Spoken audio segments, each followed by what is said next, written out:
මෙහෙම අත්දැකීමක් ඔයාටත් තියෙනවද? ඔන්න එක පාරටම නින්දෙන් අවදි වෙනවා. හැබැයි අතපය තියා ඇඟිල්ලක්වත් හොලවන්න බෑ.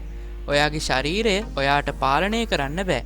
මනස ශරීරයෙන් තනිකරම වෙන් වෙලා එළියට ඇවිත් වගේ. එක පාරක් හරි එහෙම වෙලා තියෙනවා නම් දිගටම මේ වීඩියෝ එක බලන්න.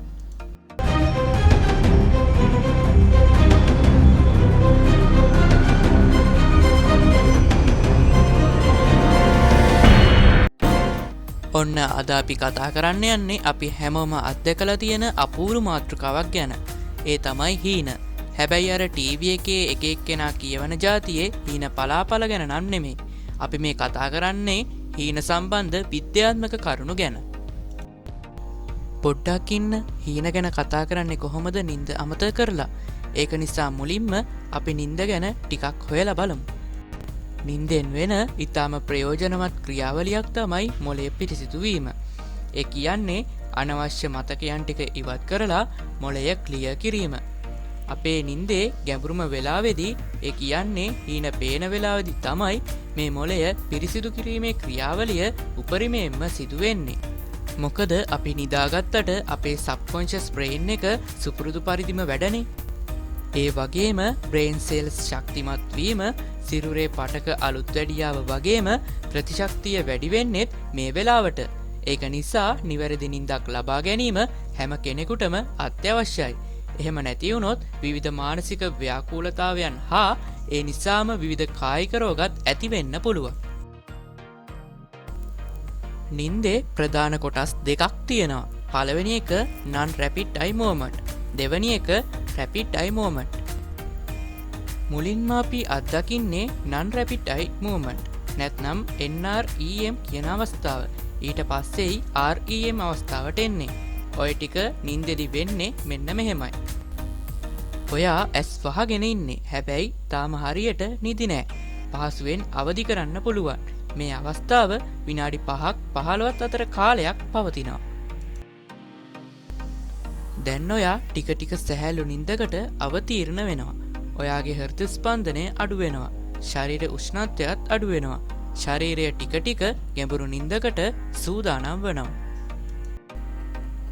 දැන් ඔයා ඉන්නේ ගැඹුරු නින්දේ. අර කලින් කියපු පටක අලුත් වැඩියාව වගේ දේවල් වෙන්නේ මේ වෙලාවේදී.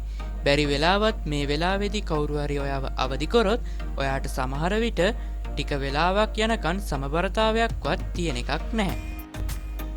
ඔන්න දැන්නෙනවා REM ස්ලීප් එකට. මොකද්ද මේ REM කියන්නේ? REM කියන්නේ rapid eye movement කියන එක. මේ වෙලාවේදී ඔයාගේ ඇස් ඉතාම වේගයෙන් චලනය වෙනවා. ඒක බලන් ඉන්න හරි අමුතුම දර්ශනයක්. අපිට හීනෙන් පෙනෙන එක දෙයක් තමයි අපි සාමාන්‍ය ජීවිතයේදී අත්දකින දේවල්. දන්නවද ඉස්සර ඇමරිකාවේ කළුසුදු රූපවාහිනී තිබුණ කාලේ මිනිස්සුන්ගෙන් 12%ක විතර හීනත් තනිකරම කළුසුදු විතරයි. ඒ වගේම කතන ආබාධ සහිත අය හීන දකිද්දී හස්ත සංඥා පාවිච්චි කරනවලු. කාලයක් ඇස් පෙනිලා පසුව අන්ධ වුණ අයත් හීන දකින්නවලු. උපතින්ම අන්ධ අයත් එයාලට දැනෙන සංවේදනවලට අනුව හීනත් විඳිනවා. ඒ විතරක් නෙමෙයි සතුත් හීන දකිනවා. ඒ හැමෝම ගොඩක් වෙලාවට හීනෙන් දකින්නේ සැබෑ ජීවිතයේ අත්දැකීමකට සම්බන්ධ යම් දෙයක්. හැබැයි හැම වෙලාවෙම නෙමෙයි. අපි ඊළඟට කතා කරන්න යන්නේ ස්ලීප් පැරලිසිස් ගැන. වීඩියෝ එක මුලදීම මම කිව්වේ මේක ගැන තමයි. ඔන්න ඔයා එක පාරටම නින්දෙන් අවදි වෙනවා. හැබැයි අතපය තියා ඇඟිල්ලක්වත් හොලවන්න බෑ. හරියට ඔයාගේ ආත්මය ශරීරයෙන් එළියට ඇවිත් වගේ කෑගහන්නවත් බෑ. මේක ගොඩක් දුරට ඔයත් ජීවිතේ එක පාරක් හරි අත්විඳලා ඇති. අපි නිදාගත්තම අපේ ශරීරය తాවකාලිකව පැරලිසිස් වෙනවා. එහෙම වෙන්නේ අපි නින්දෙන් අනතුරු කරගන්න එකෙන් වැළකෙන්නයි. අපි අවදි වෙද්දී ආපහු ශරීරය ප්‍රකෘති තත්ත්වයට පත් වෙනවා. ඒක ස්වභාවික ක්‍රියාවලියක්. අපි ඊළඟට කතා කරන්න යන්නේ එකම සිහිනය නැවත නැවත පෙනීම ගැන. සාමාන්‍යයෙන් මෙහෙම වෙන්නේ අපිට එදිනෙදා ජීවිතයේදී මොනවා හරි ඊටාම වැදගත් දෙයක් මගහැරුණමලු. ඒ මගහැරුණු දේ නිසා ඔයාට ඇතිවෙන මානසික ආතතිය නිසායි මෙහෙම වෙන්නේ. මොනවද මගහැරුණේ කියලා හිමීට මතක් කරගෙන ඒ වැඩේ සම්පූර්ණ කරගත්තා නම් ආපහු ඒ හීනය පේන එකක් නෑ.